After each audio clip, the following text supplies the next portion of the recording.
शादी हो रही है मेरी। नहीं, ऐसा नहीं हो सकता है।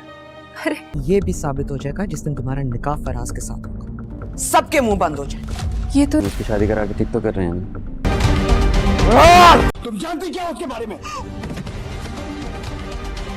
कुछ कबीर ने कहा फराज के बारे में, वो सच निकला तो खुद तुम्हें दुल्हन दावत दी, जरूर आना। रिया आंखें खोलो, मैं हूं कबीर।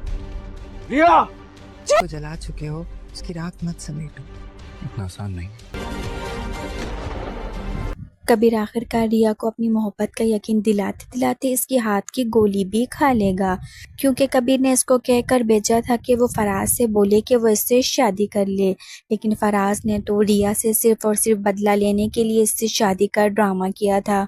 वो इससे शादी नहीं करेगा, लेकिन अब जब फराज देखेगा कि वो तो बुरी तरह फंस गया है और अगर वो ये शादी नहीं करेगा तो बुरी तरह से बेइज्जत हो जाएगा, इसलिए वो अब रिया से शादी के लिए हामी भर लेगा और शादी से एक दिन पहले वो रिया का किडनैप करवा लेगा।